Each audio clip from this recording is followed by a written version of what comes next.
All right. So our next section, we're going to talk about the colonization of Africa, not just in the first phase of a transatlantic slave system, but also the direct colonization and conquering of Africa, of Europe.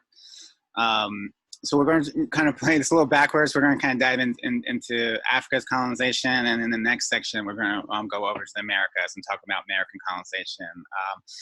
Eventually, working our way towards settler colonialism and effects on native, indigenous populations in North America, and then working our way towards the, where our Native Americans are today, and the realities they're facing today. So we're going to actually save the colonization of Africa or of Asia for another class when we talk about the history of Asian American discrimination. We'll kind of dive a little bit into that. But for this section, we're going to mainly dive into how Africa was colonized and why, what the effects they had. And this is primarily, a lot of this is going to be coming from Walter Rodney's How Europe Underdeveloped Africa. I really cannot say enough about how amazing this book is, and how, just how it's the missing history that we don't get, where we understand, well, yes, I understand now why these countries are struggling and why Europe has so much wealth. It really does a great job, painting that picture. But so I'm going to play a quick video. Geohistory is a really great organization that does these really great interactive maps and things like that, and it's history lessons. So I'm going to play this. It's just going to talk about the kind of the history of African colonization through maps. So I'm going to play this video real quick just to get everyone kind of some baseline understanding before we dive in a little bit deeper. In the middle of the 15th century, Central and Southern Africa is still unknown to Europe. However, for centuries, the Arabs operated trade routes crossing the vast Sahara Desert, transporting to the Mediterranean gold, ivory, and slaves. Europe is more interested in profitable trade routes from Asia, especially the import of silk and spices. But the expansion of the Ottoman Empire threatens these networks. Furthermore, the kingdoms of the Iberian Peninsula set their sights on discovering new sea routes to Asia to corner the lucrative markets. Portugal takes the lead by inventing the caravel, a lightweight, versatile vessel allowing it to accelerate exploration of the African coast. The country establishes maritime trading posts as an alternative to overland trade routes, especially to capture the highly profitable slave trade. In 1498, Vasco da Gama reaches India. Portugal rapidly grows in power in the Indian Ocean and dominates the spice trade. The country grows rich and faces no competition from the Spanish Empire, as the two reach an agreement to define their zones of influence as per the Treaty of Tordesillas. Spain therefore focuses on the American continent. In 1580, the King of Spain takes control of Portugal to form the Iberian Union. The new maritime power, the Netherlands, takes advantage of the situation to seize Portuguese colonies. Portugal finally regains its independence and tries to regain control of businesses in Africa. But the country now faces competition from new European powers settling along the African coast. The situation then remains relatively stable for centuries, with each country managing its own trade routes. Slave trade becomes the most profitable business. European ships buy slaves in Africa, whom they exchange in America for gold and local products such as sugar and coffee. From the mid-18th century, anti-slavery movements gain momentum in Europe and gradually lead to a fall in human trafficking and slavery. In the US, a project to repatriate freed slaves to Africa gets underway. A colony is established, allowing the return of thousands of former slaves. Although there are conflicts with indigenous populations, Liberia becomes independent in 1847. A few years later, France and Egypt inaugurate the Suez Canal, opening a new, shorter sea route to Asia. In the African colonies, interest turns towards trying to gain arable land in order to grow agricultural products primarily for European markets. While exploring the land, colonists discover the continent is rich in resources, stirring the appetite of European powers in the midst of industrial development. Tensions flare because of competition between European nations. In 1884, a conference is held in Berlin to regulate colonization. King Leopold II of Belgium gets personal possession of a large, little-known area in the heart of the continent. Germany, Spain, and Italy seize territories, while the UK receives Egypt. Henceforth, countries can stake claim to any land they physically occupy. European nations, boosted by their superior military technology, engage in a race for control of the largest possible territory at the expense of local kingdoms and empires. In most cases, land is stolen and redistributed to European settlers. Indigenous people are subject to taxes but have no money to pay them, so they find themselves working in the fields or in mines, which become a form of forced labor. Italy, which controls Eritrea and Somalia, fails to conquer the empire of Abyssinia, which gains international recognition as a sovereign nation. After the discovery of diamonds and gold in the south of the continent, the British Empire expands to take over the states of Transvaal and Orange, both of which were founded by the Boers, mainly descendants of Dutch settlers who fled following the arrival of the British. In 1908, King Leopold II cedes Congo to Belgium. 2 years later, after long negotiations, southern British colonies of the continent gain independence, forming the Union of South Africa. The new country remains linked to the British Empire by becoming a dominion, ceding certain powers to the British Crown. During World War I, hundreds of thousands of men from the colonies are sent to European and African front lines. The United Kingdom, France, Belgium, and South Africa take over the German colonies. At the end of the war, a separatist revolution breaks out in Egypt. The UK is forced to recognize the end of its protectorate status, but the country retains control of the Suez Canal by maintaining a military presence. In 1935, fascist Italy again tries to conquer Abyssinia. This time, the Italian army is successful in gradually seizing territories, but Abyssinia would never sign an armistice. World War II breaks out in Europe, and again, hundreds of thousands of Africans are involved in fighting on different fronts. Italy, allied with Nazi Germany, loses its colonies on the continent. At the end of World War II, Abyssinia becomes Ethiopia and regains its sovereignty. Talks are held at the United Nations to discuss the future of other Italian colonies. With European nations weakened by war, the United States leans in. Fearing the rise of the Soviet Union and communism in the world, the country supports the independence of colonies and their admission to the United Nations. When an insurrection breaks out in Madagascar against French occupiers, it is brutally suppressed. Italy eventually gets control of Somalia for another 10 years, while Libya becomes independent. Kenya also begins an anti-colonial uprising that would last 8 years and result in many civilian victims. In 1952, the Egyptian army overthrows the monarchy and begins anti-colonial policies. On the one hand, the country makes contact with the Soviet Union to provide arms. On the other, it provides military support to aid Algerian nationalists against the French occupation. Egypt also claims control of Sudan and nationalizes the Suez Canal, chasing away the French and the British. In response, they combine with Israel to organize a surprise attack on Egypt. The offensive is a success, but is stopped after the USSR's threat of nuclear war. The US then steps in and orders an end to the offensive. The event marks the end of the British and French domination on the continent. Aware of losing their grip on power, France and the UK try to moderate their policy and maintain influence on the continent. Britain supports the independence of Sudan to prevent the country coming under Egyptian control.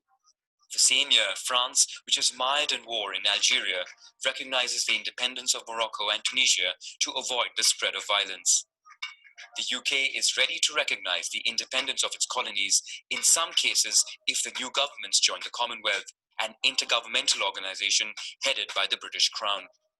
France, for its part, tries to set up a Franco-African community. All colonies accept the proposal with the exception of Guinea, which then gains independence. In 1960, a new wave of colonies gaining independence ends this project. France withdraws but maintains economic control over the region with the CFA franc currencies. The same year, the Belgian Congo also gets independence and becomes the Congo Leopoldville. France tries to maintain control over Algeria at all costs. But violent repression and massacres of local populations make them lose support of the French people and the international community.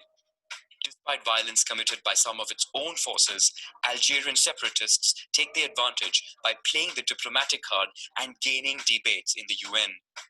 France, defensive at first, tries the empty chair policy, and in 1962 finds itself forced to recognize the independence of Algeria.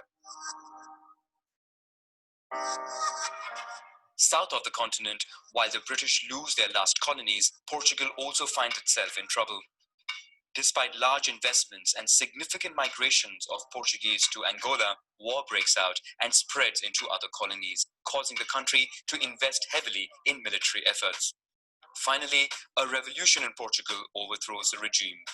The new government recognizes the independence of the colonies and organizes emergency repatriation of its settlers. North, Morocco pressures Spain to quit the Western Sahara. When the Spanish finally depart, it captures 2/3 of the liberated country.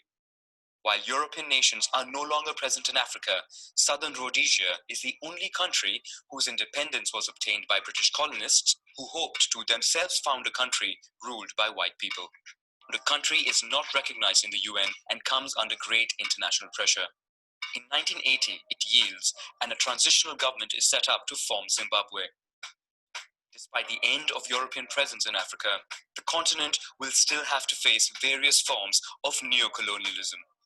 World powers and multinationals influence and sometimes destabilize African countries with the aim of gaining its wealth and generating huge profits at the expense of local populations.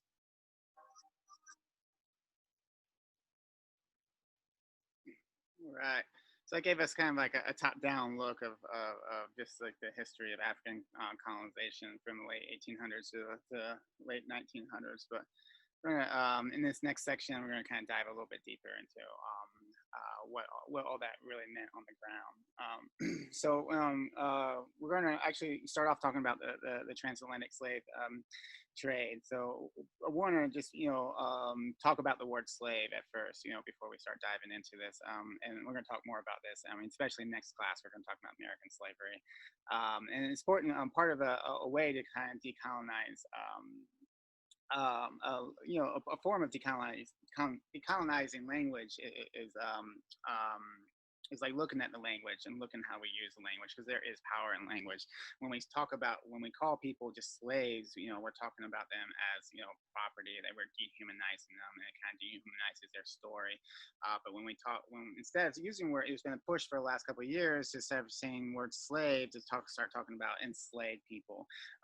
Like people first language, like we want to humanize these people, and we also want to humanize, the terrible reality that they're being, happening to them. These people weren't born slaves, regardless of whatever laws are out there. They weren't born slaves; they're born humans, but they were enslaved. So we want to instead of trying to when we talk about slaves, we don't want to use the word slaves anymore. We want to try to push to try to use this language that they were enslaved, or enslaved people, because it really not only humanizes them but also humanizes their story and humanizes the reality of just how horrific it was. This wasn't something that they're predestined to be. They were slaves. No, they were normal people just like any of us that would experience horrific atrocities by being enslaved. So I'm going to read this one quote. By changing from the use of the name slaves to an adjective enslaved, we grant these individuals an identity as people and use a term to describe their position in society rather than reducing them to that position. In a small but important way, we carry them forward as people, not the property that they were in that time. This is not a minor thing. This is a change of language. So definitely try, and same with, slave owners. We want to, try to, talk to, instead of use words like, enslavers and things like that. So it just, it brings a lot more power and humanizes what we're talking about. So. All right. So really, I mean, to start, at the roots of the African colonialism really started with the transatlantic slave trade. So this was that really, and this trade really started with the colonization of Americas. So a lot of this colonization that was happening was was basically these corporate ventures or these monarch ventures. They were basically these investments made by, if in Spain and Portugal, these were the investors was the monarchs, but in like Britain and in France, they had, corporations, like Virginia Company and Plymouth that were chartered by the monarchs, but really had investors, had, banking, had all kinds of investments. And all these investments were made not to just discover new land or to, explore, but they were made to produce profit, to bring back gold and silver and raw materials back to Europe, to finance, Europe and finance, many ways finance the modern day Europe and finance industrial revolution. So, whether it was in Spain used the systems, what we call encomiendas, which was basically kind of a form of extending, Spanish feudalism to Americas, where a conquistador was like in command of colonization. They were like the leaders of colonization. So conquistadors, or like commanders, they would be, granted, once they took over land, they would be granted a big piece of land, and everyone and all the indigenous people in that land would be, they didn't call them slaves, but they were essentially enslaved to basically to work mines and plantations and extraction economies to try to produce as much, raw material, gold and silver to ship back to America. And then in Britain, the first colonies were corporations, were Virginia Company and Plymouth Company, and these were corporations that were mainly, interested in stealing land and then also exploiting labor and plantation economy systems. The first one was tobacco. Tobacco was a big plantation economy, as opposed to like in Spanish, like sugar and things like that became, really big. So at first, indigenous people were enslaved, whether they actually called enslaved or they were just, had late, or there was more like, feudalism in Europe, where they were more like serfs underneath a conquistador in the Spanish territories. But, at first they used a lot of indigenous people, to as the exploited labor to extract those resources and ship it back to Europe, and that had a lot of issues, had the problems, particularly in North America. They gave up really quickly, and went to and tried indentured servants, where again, going back to Europe, these were a lot of these people were vagabonds or just poor people in Europe who were been criminalized because they refused to work in insane factory situations. So part of their a lot of them, part of their punishment was being shipped over to different colonies under indentured servants servitude.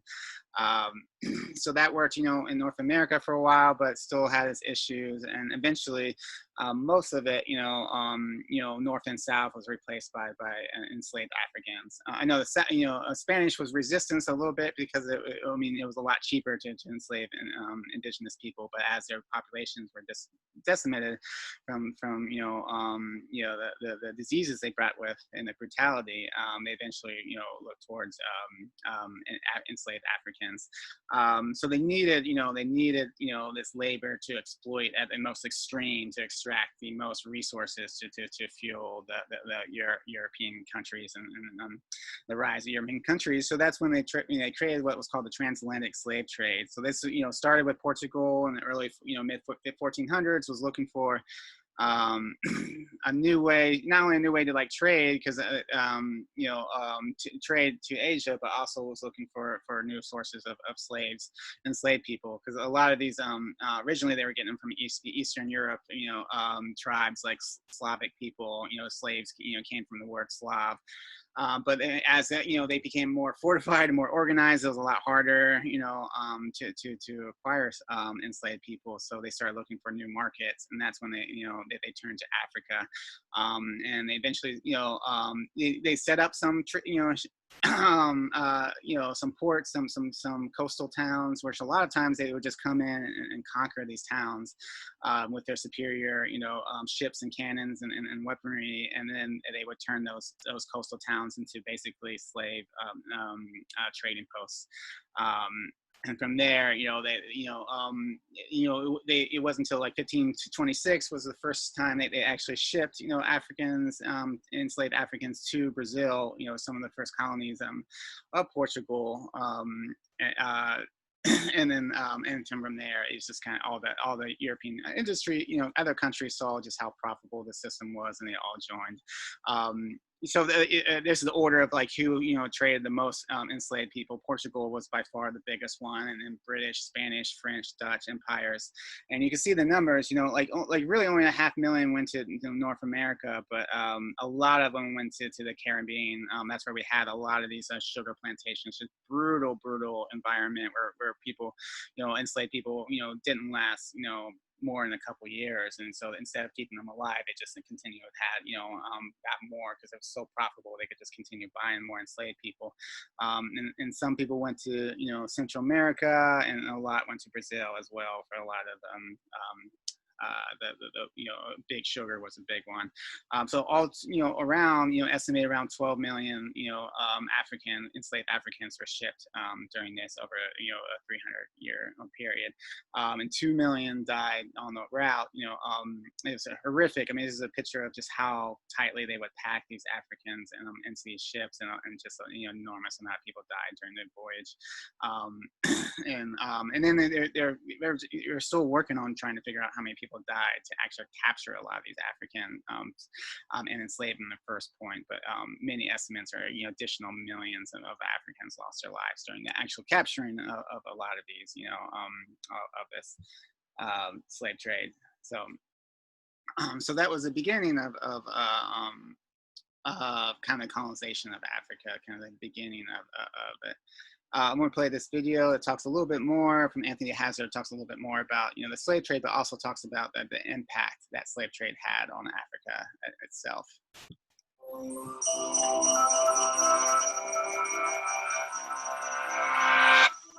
Slavery, the treatment of human beings as property, deprived of personal rights, has occurred in many forms throughout the world. But one institution stands out for both its global scale and its lasting legacy. The Atlantic slave trade, occurring from the late 15th to the mid-19th century and spanning 3 continents, forcibly brought more than 10 million Africans to the Americas.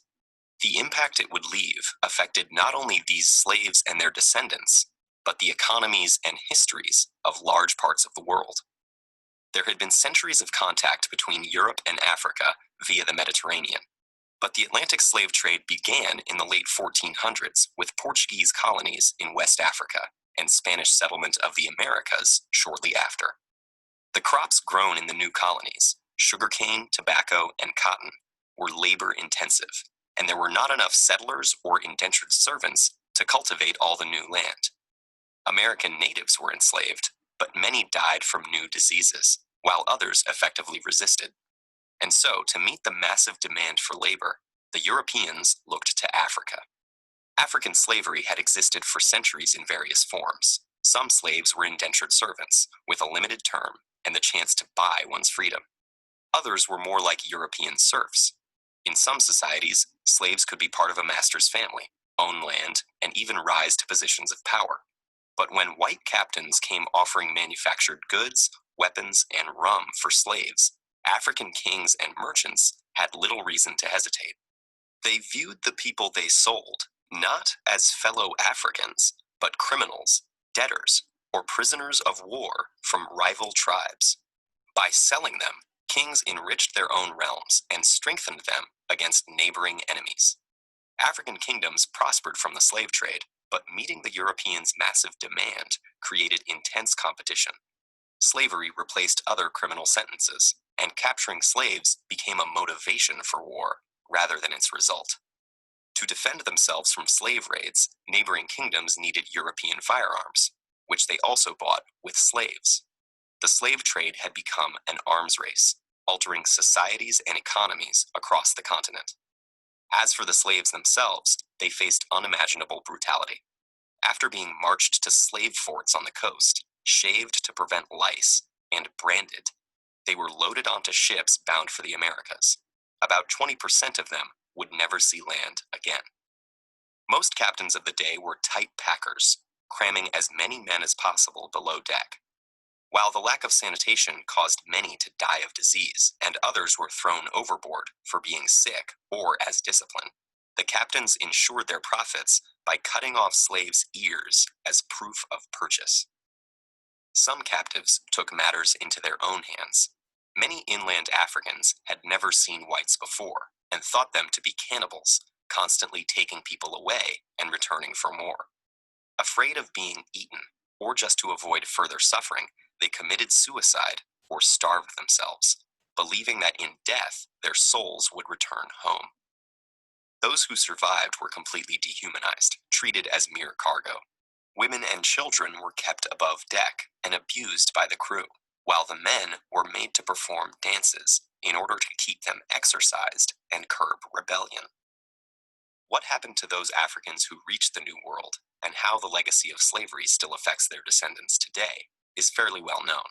But what is not often discussed is the effect that the Atlantic slave trade had on Africa's future. Not only did the continent lose tens of millions of its able-bodied population, but because most of the slaves taken were men, the long-term demographic effect was even greater. When the slave trade was finally outlawed in the Americas and Europe, the African kingdoms whose economies it had come to dominate collapsed, leaving them open to conquest and colonization. And the increased competition and influx of European weapons fueled warfare and instability that continues to this day. The Atlantic slave trade also contributed to the development of racist ideology. Most African slavery had no deeper reason than legal punishment or intertribal warfare, but the Europeans who preached a universal religion and who had long ago outlawed enslaving fellow Christians needed justification for a practice so obviously at odds with their ideals of equality. So they claimed that Africans were biologically inferior and destined to be slaves, making great efforts to justify this theory. Thus, slavery in Europe and the Americas acquired a racial basis, making it impossible for slaves and their future descendants to attain equal status in society. In all of these ways, the Atlantic slave trade was an injustice on a massive scale, whose impact has continued long after its abolition.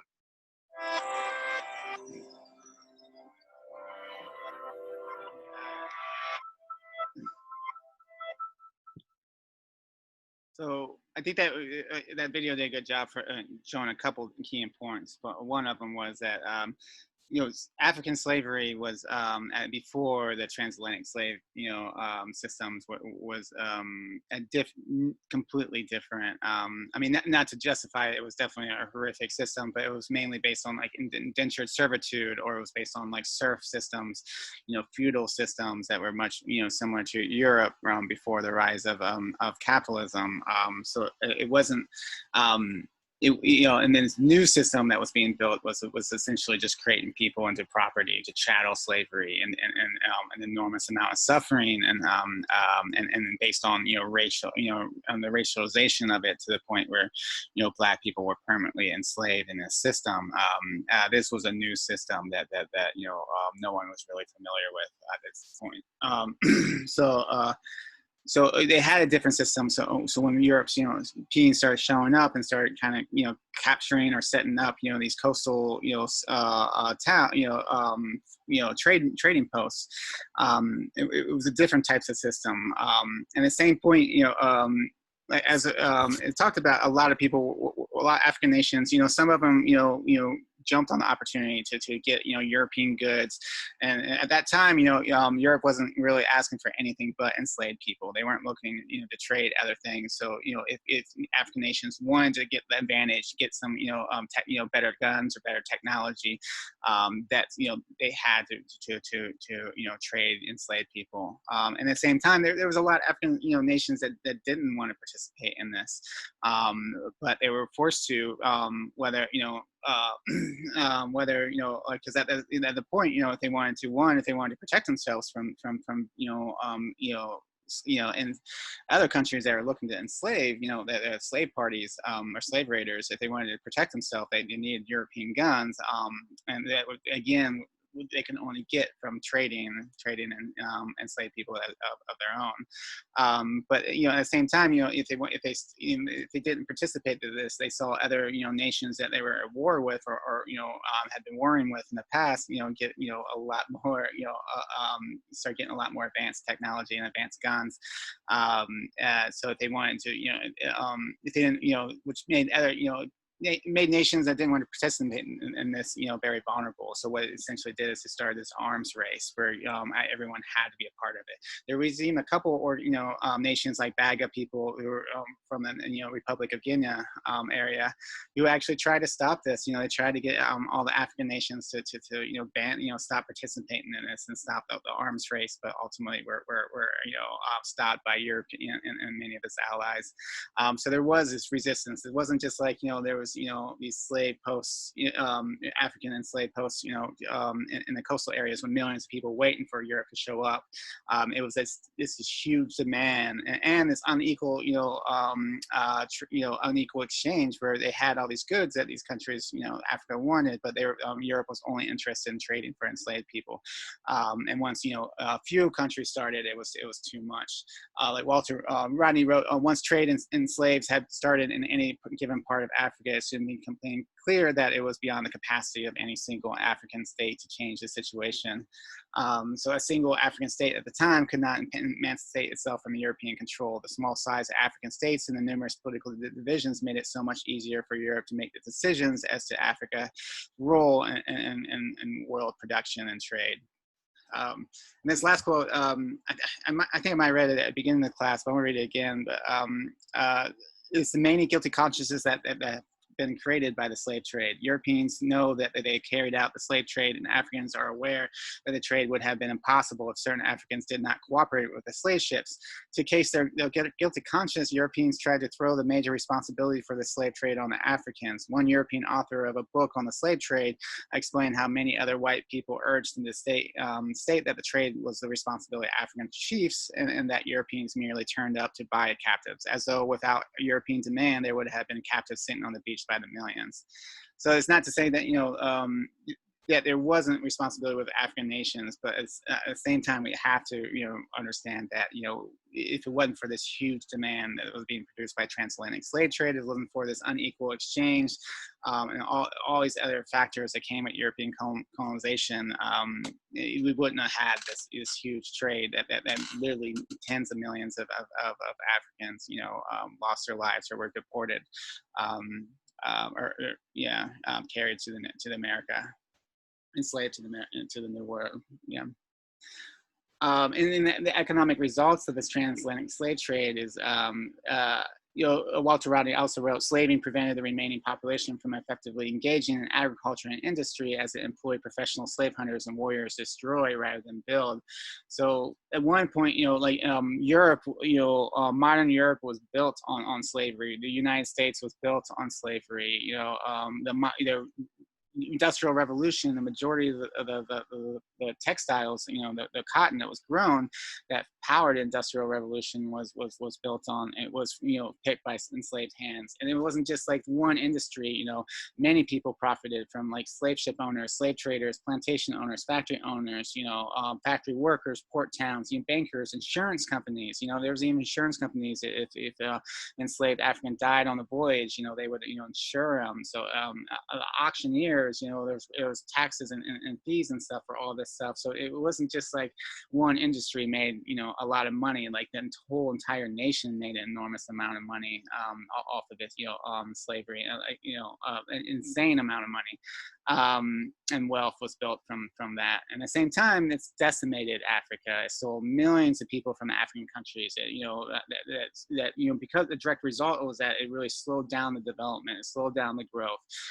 You know, instead of, you know, having African countries build up, you know, different other industries, they started building, you know, slave industries, and which, you know, when slavery was banned, you know, a lot of that stuff just, you know, all of those industries collapsed. So instead of, you know, working on, you know, it removed a lot of essential workers from African economies, such as, you know, agriculture, which did lead to causing food shortages and famines. So it ultimately really underdeveloped Africa at the same time that Europe was building, you know, an enormous amount of wealth and development from that. And no, you know, reparations, nothing has ever been paid or since then to kind of balance what was happening. But ultimately, it left Africa very open and vulnerable to the next phase of colonization from Europe. So that was, you know, transitions from, you know, to African colonization. So we again, you know, between the 14 and 1800s, you had, you know, basically the colonization was basically more focused on slavery and arms race and unequal resource exchanges and things like that. But it, eventually, you know, towards the end of 1800s, we start seeing a new form of colonization that's really more focused on conquest. But it really started with a combination of two different things. One is Europe started, you know, started abolishing, you know, the abolition movement in Europe, you know, started gaining ground, and Europe started abolishing slavery, particularly throughout its colonies in 1833 and in India in 1843, which is a major reason why we're going to talk about this next class, but the major reason why a lot of southern states who weren't really interested in the United States, weren't really interested in the Revolutionary War, you know, until the groundwork. So they started passing, you know, various different laws that they knew was going to eventually lead to, you know, Britain abolishing the slavery to the colonies. And after, you know, once that started, you know, going in motion, that the southern states were more than happy to join the revolution. And then, you know, France abolishes U.S. eventually, and after the Civil War in 1865. And at that point, you know, the majority of the cotton, majority of the resources kind of funneling, you know, fueling the Industrial Revolution in Europe was coming from a lot of, you know, slavery. So this left like, you know, enormous, you know, vacuum of like where was Europe going to get these resources? You know, they tried it, they pushed, you know, other colonies like in India and other places, you know, they pushed really hard to try to make up a difference. But yeah, they were constantly exploring like where do we find these other resources to continue this development at the same rates that it's going. And that's really where in the early 1900s, early 1800s, they actually you know, they invent quinine, which beforehand, you know, most of the interior of Africa, you know, Europe explorers couldn't actually get to because there was a lot of diseases, particularly malaria, that would, you know, kill anyone that tried to venture too far in there. And quinine was basically an anti-malaria medicine that they could, you know, take. So once that was discovered in the early 1800s, they started exploring, you know, plus with like steamboat engines and technologies and stuff, they start exploring the inside of Africa, and they find an enormous amount of wealth with the resources and enormous amount of resources in the interior. So that really, you know, starts galvanizing Europe to start looking at Africa as like the new, you know, the new colonies that can fill that gap of that's freeing a lot of the slaves, you know, left. So you know, Walter Rodney writes, many changes into Britain had transformed the 17th century necessity for slaves into the 19th century necessity to clear the remnants of slaving from Africa so as to organize a local exploitation of land and labor. And that really happened kind of like, you know, side by side as you know, the slaves were being freed. At the same time, they started realizing they wanted more people in Africa so they can start colonizing and enslaving those people as well. So it was almost, you know, I don't know that the direct intentions, but it was very, you know, the timing was really, pretty, convenient. And then, so then Europe gets, instead of everyone just doing a free for all, Europe actually has this conference in 1884 called the Berlin Conference, where all the major European empires at the time basically did, lay claims to Africa. And decide which countries they want to divide up and where they want to go. And then from, we see from 1870, when only about 10% of Africa was under European control, just like 40 years later, the whole continent, basically 90% of the continent, was under European control by 1914. And that was, we oftentimes talk about that, in history, like that was just something that was easy to do. But in reality, Africa, resisted, every single country resisted. Millions and millions of Africans lost their lives. Europe was only able to colonize a lot of this country because they had superior technology.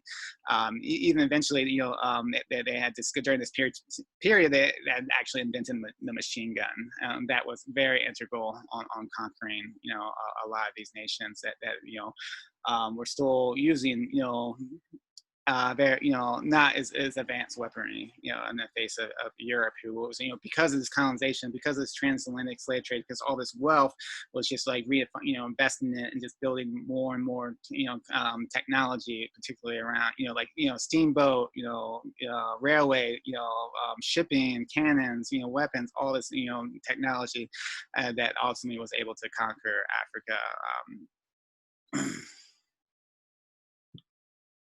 So just talking about, so this is a great map of what Africa was before in 1888, and by 1913, it was basically completely dominated by European countries, as outside of Ethiopia and Liberia.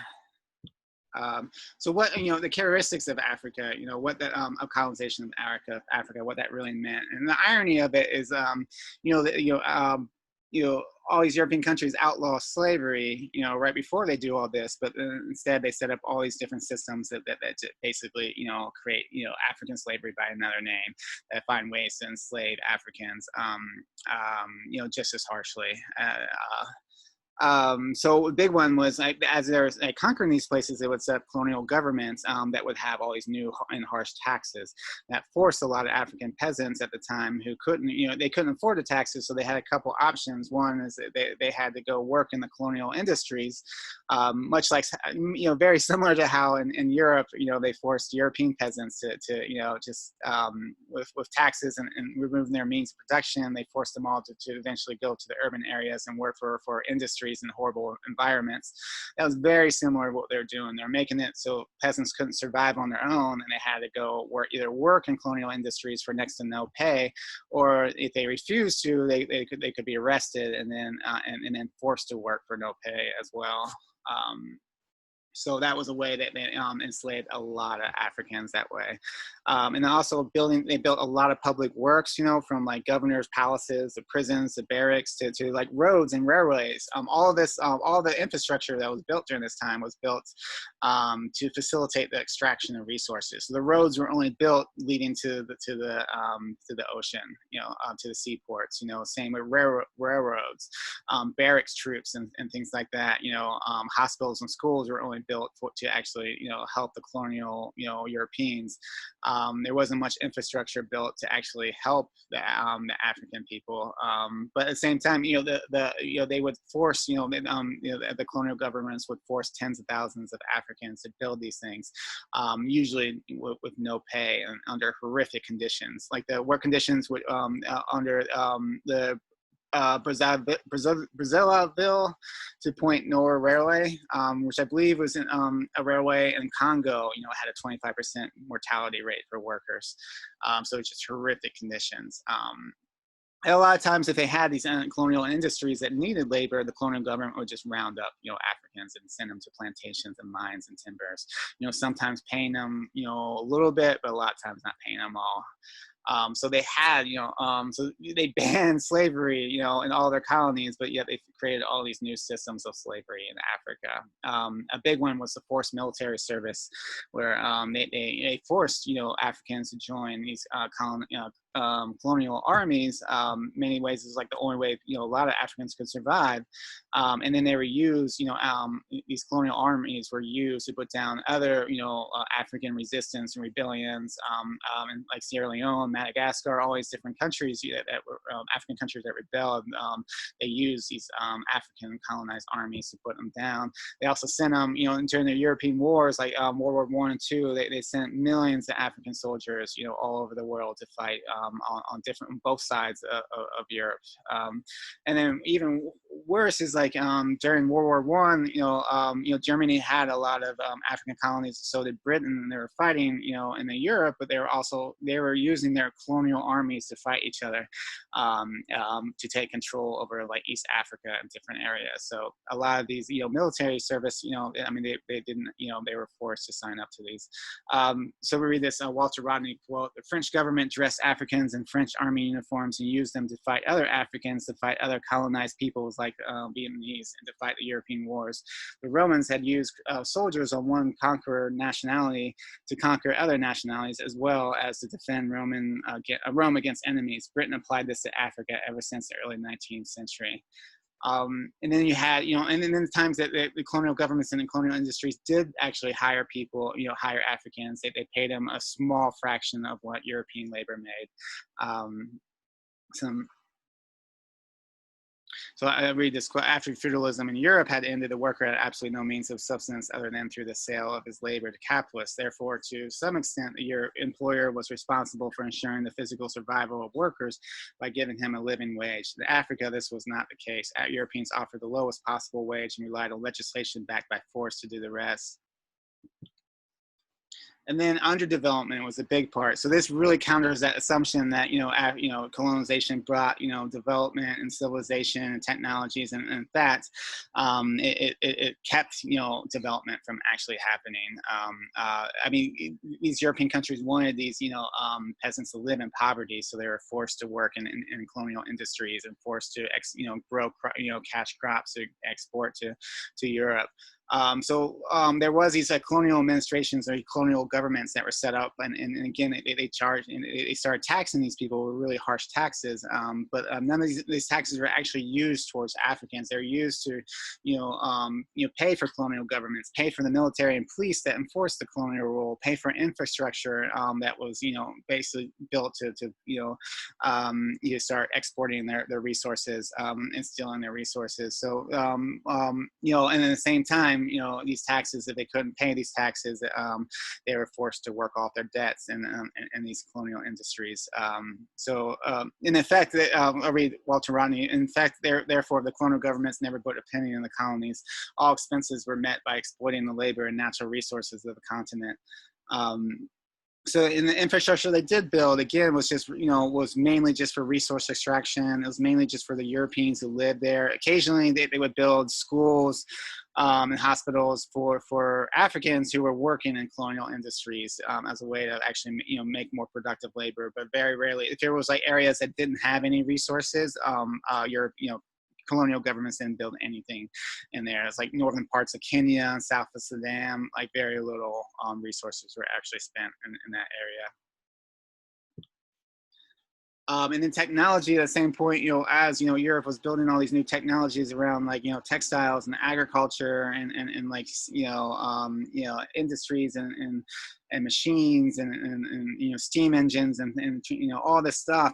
This technology, it was being built through the accumulation of wealth from extracting from all these colonies, but they were not sharing this technology with the colonies. So again, as like Europe was like kind of rising, with wealth and technology, they were holding back as much as possible their colonies and keeping them, as poor as possible.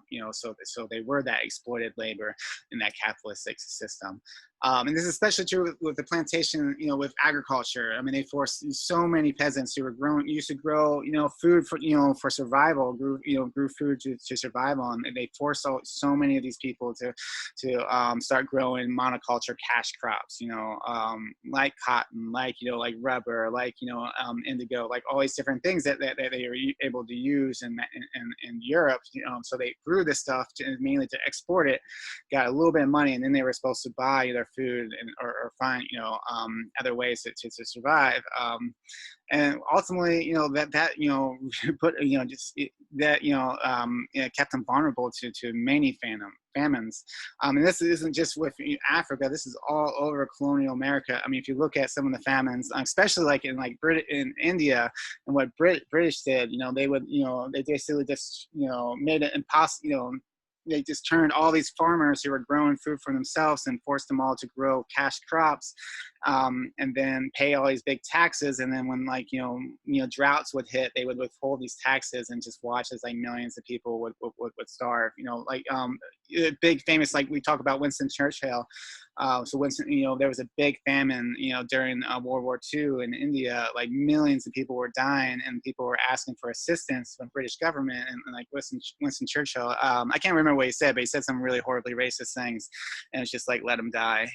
So that's why when people say like Winston Churchill was a racist, like they're talking about the way he looked at the colonial subjects, particularly in South Asia. And particularly in India, like I mean, you can make a clear line that he was directly responsible for some really horrific, he would even withhold, and divert, aid that was going to these famine areas and divert it to like British soldiers in World War II. So, it's really important. So that would happen all over, but definitely, happen in Africa as well. So Walter Rodney wrote this, there was nothing natural about monoculture. It was a consequence of imperialistic requirements and machinizations extending into areas that were politically independent in name. Monoculture was a characteristic of regions falling under imperialistic domination. Certain countries in America, such as Costa Rica and Guatemala, were forced by United States capitalist firms to concentrate so heavily on growing bananas that they were contemptuously known as banana republics. In Africa, this concentration on one or two cash crops for sale abroad had many harmful effects. Sometimes cash crops were grown to the exclusion of staple foods, thus causing famines. Then they had banking as well. So a lot of colonial excursions, a lot of colonialism was financed by these new financial institutions and banks, and they were investments with the idea of actually extracting resources to actually pay, to actually build, send them back to Europe. Because they even and there were some banks that were, European banks set up African banks as well, but those banks weren't used to actually invest in Africa itself. They were used to take all the money being made in Africa and send it back to Europe, and all the investments and was made in Europe. So it was just as a way to like transfer and kind of steal more funds from Europe, from Africa. And then unequal exchange. We talked about this already, but the difference between the prices of African exports of raw materials and their importation of manufactured goods constitute a form of unequal exchange. Through the colonial period, this inequality in exchange got worse. So again, they just basically turned Africa into a bunch of very poor, peasants, who were just forced to work in mines and forced to, grow, plantation, monoculture, cash crops, and plantation, to export all this food, all these resources to Europe for very little money. And then Europe was able to manufacture all these great products and then go back and sell them back to Africa and to other colonies for a huge profit. So it was this unequal exchange that really developed Europe over many centuries while underdeveloping, Africa and these other colonies. And then eventually, there was a role, by World War II, United States kind of, became, before World War II, but they started becoming this imperialistic power, particularly around like after the Mexican-American War and after the Spanish-American War. They start, gaining colonies and start, doing their own, colonial expansions and Western expansion. But so they actually, they began to start getting more involved in Africa. A big part of this was, during World War II, they made all kinds of loans, wartime loans to Britain and other colonies, and they were actually, repaid and extracted and stolen resources from African colonies. I mean, U.S. It's called reverse lend lease, where U.S. would actually accept, West African cocoa or South African diamonds as payments for their war loans. And many times during war, if you look at, how a lot of these countries survived, how, Belgium and like, Britain and all these countries survived during World War II, a lot of times it was mainly because they were being financed almost sometimes, majority of it was being financed from African colonies. So it wasn't for these African colonies, a lot of these countries wouldn't have, made it through World War II. And then Liberia, so Liberia becomes, Africa's first kind of colonial. It's a settlement. It's disguised as a settlement. It actually starts from American Colonization Society. It was this idea that is a somewhat racist idea by white people, but this idea that Africans just are never going to be, Black people are never going to be okay in America. So they want to start relocating Black people back to Africa. So they build this colony called Liberia, and over a span of like I think a half century, they sent 15,000 freed Black people to the U.S. To start this colony. And the idea was that the country declared independence in 1847. The idea that this was supposed to be an independent country, but U.S. through that the whole continued to exert enormous amount of control. It was basically a colony for a long time, American colony.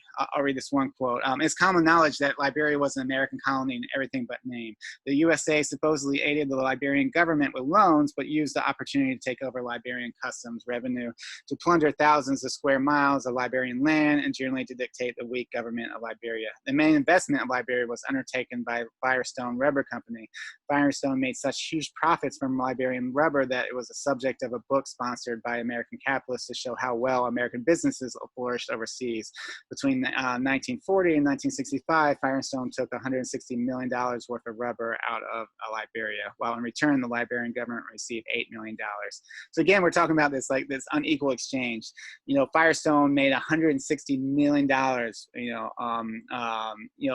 they extracted $160 million worth of rubber from Liberia to make tires and things, and Liberian government was only able to extract about $8 million from that value. So it was just enormous unequal exchange. And then, U.S. imperialism starts getting involved with a lot of different things. I want to read this last quote by Walter Rodney. The USA had become the world's leading capitalist imperialist power by the outbreak of the Second World War. It possessed the colonies of Puerto Rico and Philippines, but much more important were its imperialistic investments through Latin America and to a lesser extent to Asia and Africa. America's foreign investments in the 1930s drew slightly ahead of those of Britain, which were a long way ahead of its imperialist outlay of France, Germany, and Japan. The 1939 and 45 war tremendously accelerated the changeover in America's favor. Europe suffered staggering losses, but no battles were fought on American soil, and so its productive capacity expanded. Therefore, after 1945, U.S. capital moved into Africa, Asia, and Europe itself with new aggressiveness and confidence due to the fact that other capitalist competitors were still lying on the ground. In 1949, both British and French bankers had no choice but to invite American financiers into the African continent, for the French and British had insufficient capital of their own. The U.S.-controlled International Bank for Reconstruction Development became an important vehicle for American influence in Africa and one of the tools for economic partition of the continent. So a lot of U.S. imperialism, it wasn't just, they had control over specific colonies like Puerto Rico and Philippines and Virgin Islands and stuff, but the imperialism that we saw in Africa was more about, it was more focused on like neocolonialism. It's more about, getting, American investments, pouring into America, not to help redevelop Africa, but more to help extract resources from Africa using unequal exchanges, using bad governments and colonial governments that allowed, just the extraction of enormous amount of wealth from Africa without, Africa gaining too much. And that, to this day, still continues.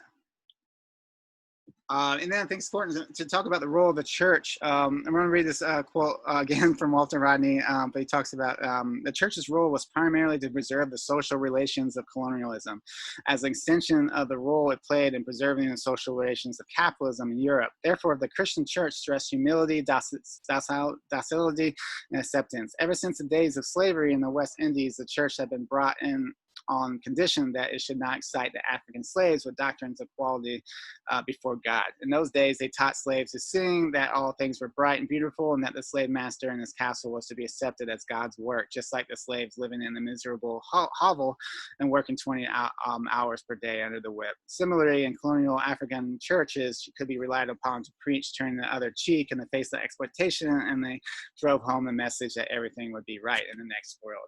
So it's really important to understand that the church had a very strong role in a lot of this colonialism, and this wasn't just particularly Africa, but all over. Especially like in America, especially with like Spanish territories. A lot of times the church would come in, and they would a lot of times they would be the first to come in. They would set up missions. They would build up trust as the military or bad trade relations would come afterwards. And oftentimes the church was used, once these societies were colonized or enslaved, the church was used to kind of keep people, docile, keep them from resisting, that if you just, this is all God's plan, and if you just make it to, afterlife, you'll be fine. And we see that, we're going to talk a lot about that in next class with American slavery as well. That was definitely used a lot during, to keep a lot of American enslaved people from resisting. And then we finally get to the point where, in the 1960s, we start seeing a lot of independence movements. A lot of these were peaceful, some of them weren't, but a lot of them were peaceful, but and they did work for colonial powers. But unfortunately, oftentimes the colonial powers, because they wanted it to be peaceful because they could set up, the transition governments, and they often set up these really weak governments that they could still manipulate, or they, oftentimes they left, left these ethnic tensions where they would privilege one ethnic group over another, and then it would lead, and oftentimes there would be an enormous amount of conflicts and violence and displacement, and there would be these power vacuums, and oftentimes there'd be a very repressive regimes would come into power through these power vacuums. But it was all the same to colonial governments, that whether they just wanted their weak government or they wanted their oppressive government, because a lot of these repressive governments were all of them were still willing to work with Europe and the U.S. and willing to continue this exploitation, this unequal exchange for bribes and for things like that. So that what we call that today is neo-colonialism. So although colonialism is still happening throughout the world in different various areas. I mean, there's still settler colonialism, and in Israel and in the West Bank areas. China is still doing various forms of colonialism. America and France still has colonial islands. There is still colonialism, but for the most part, colonialism, the original colonialism, has gone away. Even though we're still dealing with the after effects, from white supremacy, race, black, anti-indigenous racism, all different kinds of things. Because we're still dealing with a lot of effects, but for the most part, the actual physical colonialism has gone away in Africa and the Americas and Asia. But these European powers never intended to actually ever leave. They have set up numerous different ways to continue the exploitation of these countries. And we're actually going to have a whole class where we're going to talk about neo-colonialism, but just a brief amount. Some of the ways that countries still do practice neo-colonialism. It's much more like clandestine and market-based. A lot of this is about economics. A lot is about continuing these unequal exchanges, or allowing mineral companies and mining companies to come in. They'll bribe the governments, and then they'll take most of the resources. A lot of this is about foreign investment, particularly around World Bank and IMF, International Monetary Funds. They'll come in, they'll give big loans to develop countries, to build dams or build these big projects, and what happens is essentially these projects never make all the money back, so they get these loans create an enormous amount of debt, and then once they're in debt and they can't pay back these loans, the International Monetary Fund will come in and they'll give them restructuring loans. Well, they'll give them loans to pay the other loans, but in exchange for basically privatizing their country, privatizing it to foreign influences, and it's a very nefarious way to kind of take over these the economics of these countries and privatize, like water systems and things like that, and to start, hospitals to start making more money. So like free trade agreements and things like that are definitely examples on unequal exchange. And political and military, so also, having like, there's like people that like, a lot of people have gotten to power, and who oppose, want to nationalize, industries, they oppose things, oppose foreign influence, and the U.S. or Britain or other countries that have like, caused coups, or maybe it's like a CIA coup, or maybe it's, we're just back, we start financing and coordinating the military to have a coup. I mean, we've done, the U.S. alone have done, coups all over in the last half century, from Guatemala to Congo to Iran, to all these different countries that elected these really amazing democratic leaders, but they wanted to nationalize things and wanted to, kind of cut the profits to European powers, and that's when we topple them in one way or another, and we usually, replace them with really repressive or corrupt governments that we can bribe and control.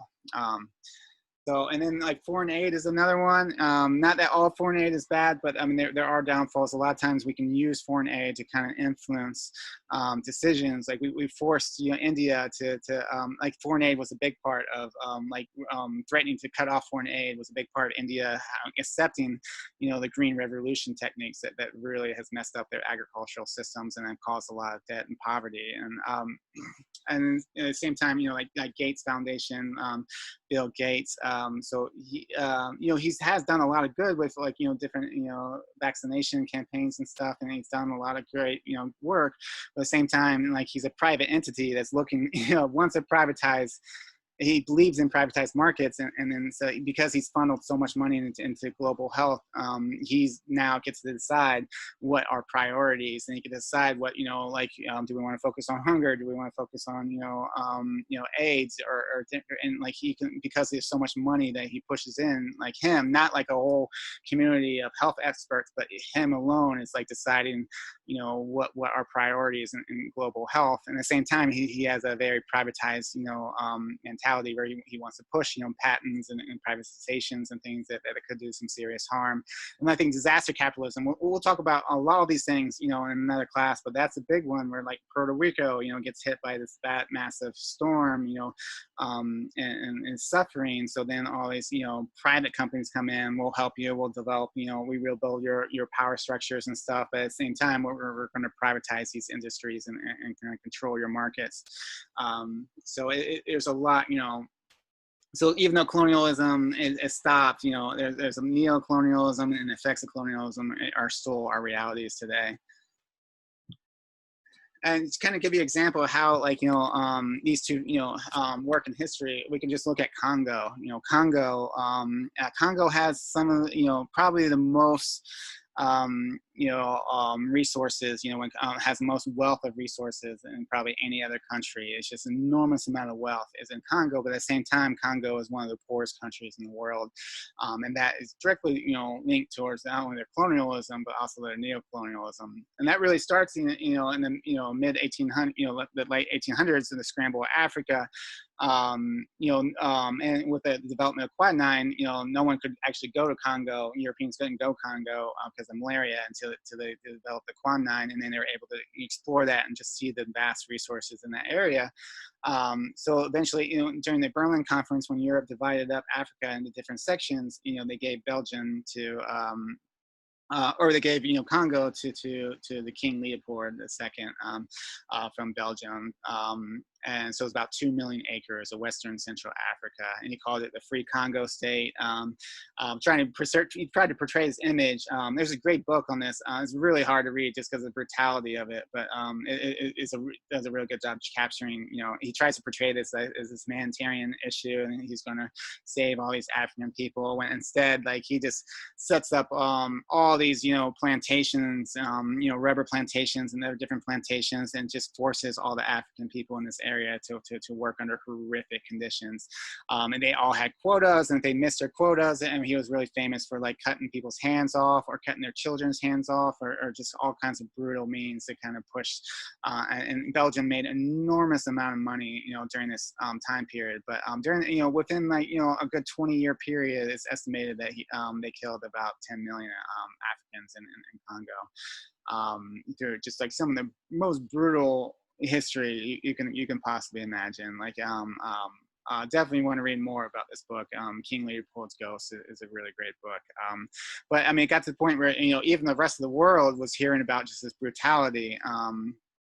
And so they decided to create, they forced, King Leopold to let go and just to make this and give it to the state, the Belgian state, as a colony. And this is actually 1908, sorry, not 2908, but 1908, Belgium becomes Belgium Congo, which, it wasn't as brutal as King Leopold's, free Congo, but it was still a pretty repressive regime, and they were still mainly focused on, forcing Africans to work in these plantation economies, to, maybe they didn't have their hands cut off, but they at the same time were in, the same typical, they were taxed, and then they couldn't pay the taxes. They were forced to work in these industries, and it was still basically slavery for the next, like, 50 some years. But eventually, Belgium was, in the 60s, in the independence movements, Belgium was forced to grant Congo its independence. But it really, it left a pretty, strong colonial power structure, and where basically, even though they granted they had their independence, Belgium was still very much involved in the government, and particularly in the mining industries, and because there's so much, so much, diamonds and golden resources, mining resources in Congo, so that was still controlled by Belgium. But eventually, one of the first presidents that I think, or actually the first president that was eventually elected after this transitional government was Patrice Lumumba. And this is a picture of him, and he was kind of revolutionary. He was basically a Pan-Africanist. He basically wanted to unite, Congo and kind of kick out Belgium. And he wanted to kind of nationalize these industries and start developing Congo for the benefit of the people, not for Belgium. And for that, Belgium worked for the CIA to essentially kill him. They assisted in this military coup, where they helped with this military leader, Joseph Mobutu. And they captured, did a coup, captured, Lumumba, tortured him, and then killed him. And then they installed, Mobutu to power. And he was a super oppressive and pretty horrific dictator for the next 30 years. A lot of people died under his reign. He stole an enormous amount of wealth, but at the same time, he left, Belgium and the U.S. were now able to just, extract enormous amount of resources from Congo, especially around the mining industries. Billions was extracted, over this time period. So that's, shows you like the first, that's the first step. Even though they got rid of colonialism, they start entering neocolonialism, where basically any kind of democratic leader, steps up and wants to, stop, Europe from controlling these countries. They were going to get, killed, and then the Europe and America was going to, bring some oppressive leader to, to control the country as they continued to steal from them. And that happened like all over the world. That wasn't just, Congo. I mean, so many, amazing democratic leaders were killed by the U.S. and Europe and replaced by horrific dictators. And then, but eventually Congo, uprises and overthrows Mobutu in the first Congo War. They have the rebel leader Kabila, becomes in power, and he's lots of corruption and oppression, which eventually leads to the second Congo War, which is a horrific war from 1998 to 2003. Something around 5 million people died during this war. A lot of starvation, a lot of diseases, or a lot of it was just, it threw the whole country into this horrific poverty. And at the same time that this was happening, like Congo, Belgian mining companies were at the same time, still paying these warlords and stuff, for rights, even though they knew a lot of these warlords were enslaving people to in their mines to extract resources, to pay for this war, and Belgian mining companies were just, financing all of it. So there's again neocolonialism. They're pushing, they're financing these horrific wars because they know at the same time that they're also making an enormous amount of money by keeping these mines open to foreign investments and foreign extraction. But eventually Kabila was assassinated. His son took office. Much better leader. Worked out a peace agreement. And it's been in office since 2019. But at the same time, it's been a fragile state. There's still a lot of violence. There's a lot of human rights abuses, and there's still a lot of accusations that Belgian mining companies are still, financing, slave mines and things like that, and war. So. This is just like one example of how, when you say, how these countries are, just calling this country a developed, it's just a developing country or it's a part of the global South. And I mean, you have to look at the history of colonialization and neocolonization to really understand why there's rich and poor countries. I mean, it's a direct result of this history. And I want to end this section just with this. I really found this quote, James Baldwin quote, so powerful. He said this. It said about when we're really discovering the realities of the Holocaust.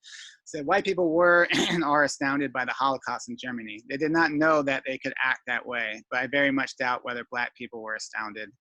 And that's not to downplay the Holocaust, but it's to really, to highlight just the horrific brutality that African countries and Latin countries and Asia and so much of this world has experienced. We're talking hundreds of millions of people, from starvation, slavery, famines, and just pure torture and brutality that people have experienced through these European colonialization. This is a picture in 1904 of a father that's like looking at his the hand and foot of his daughter because he didn't meet his quota. This was during Belgium, or this is during King Leopold's, Congo, and because he didn't meet his quota, his daughter's, hand and foot were chopped off. I mean, that's, and that's, not just a unique thing that happened to millions of Congolese people. The pure, brutality of our colonization is just, you can't even wrap your head around it. So.